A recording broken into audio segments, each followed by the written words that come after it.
Picture the skyline of Dubai. There's one structure that instantly commands your attention, piercing the clouds at a staggering 828 meters. But hey, the Burj Khalifa is far more than just the tallest building in the world. It is literally a multi-billion-dollar masterclass in defying the forces of nature. And incredibly, it's the exact physical blueprint used to completely reinvent a nation's economy. In this explainer, we're decoding the precise engineering and economic strategy that made the impossible a reality.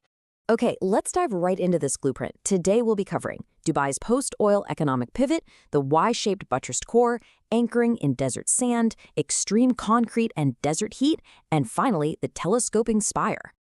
Section 1. Dubai's post-oil economic pivot.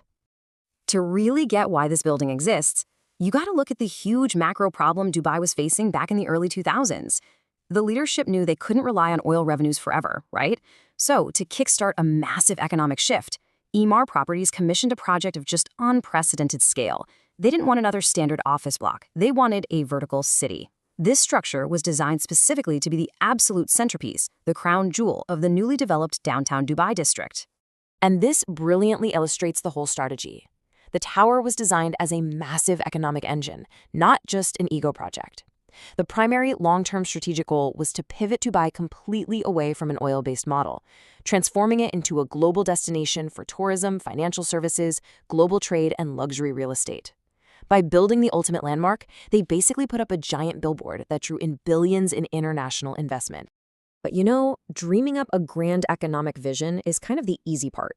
The terrifying reality is actually executing it. How do you physically and safely build an 828-meter vertical city right in the middle of a harsh desert environment?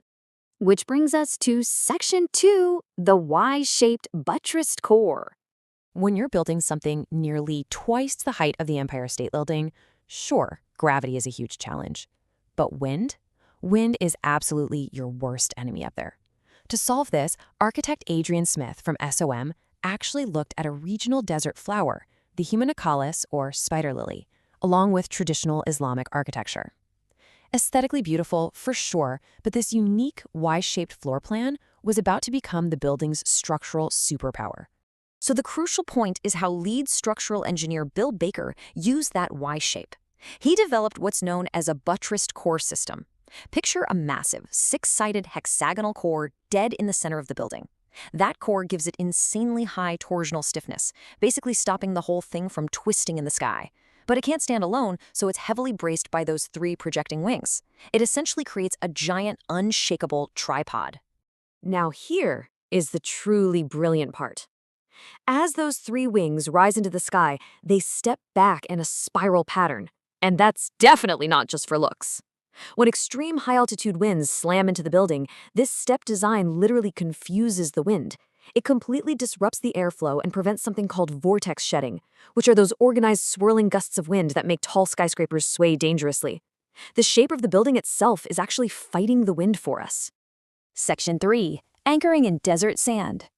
Okay, so the building won't blow over, but what stops it from sinking? Now, what's really interesting about this slide is that massive number. 450,000. That is the weight in tons of the building. And remember, Dubai's soil isn't solid bedrock. It's mostly loose sand, weak sandstone, and siltstone. Imagine trying to balance that terrifying amount of weight on loose desert sand without the whole thing collapsing into the earth. No way, right? To distribute that massive weight, engineers basically designed an underground footprint that acts like a massive ship floating on the soil. They poured a crazy 3.7-meter thick reinforced concrete mat, using 110,000 tons of concrete just for that alone. Beneath the mat are 192 bored reinforced concrete piles. These things are massive, 1.5 meters across, and drilled 43 meters deep to create friction and stability. Oh, and because the desert groundwater is incredibly salty and corrosive, they had to wire up a specialized cathodic protection system to constantly shock the foundation with electricity just to keep it from rotting away underground. Section 4. Extreme concrete and desert heat. Let's move on and see how this actually gets built in the searing UAE desert heat. Here's the problem. If liquid concrete gets too hot, it cures way too fast, a catastrophic structural failure known as flash setting. To stop this and win the race against nature, crews literally mixed high-performance concrete with ice to lower the temperature. Yep, ice. They poured primarily in the cool of the night, and getting it up into the sky required sheer power. They use these specialized Putzmeister super pumps to blast liquid concrete straight up to a record-breaking 600 meters. Unbelievable logistics. Once the skeleton was up, they had to seal this vertical city off from the brutal ecosystem outside, blistering heat and high winds. To protect the tower, the facade features 26,000 hand-cut glass and stainless steel panels, all heavily armed with low-E glass designed to reflect those harsh infrared and ultraviolet rays right back out. The result? A perfectly insulated vertical city where you can relax in the cool Armani hotel or dine in the world's highest restaurant, perfectly air-conditioned, while the desert practically boils outside. Section 5. The Telescoping Spire. So this brings us to the ultimate logistical nightmare, finishing that final 828-meter mark.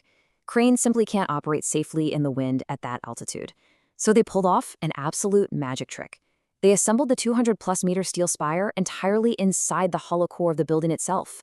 Once it was built, using massive hydraulic jacks, they pushed it up from the inside, telescoping it outwards into the sky.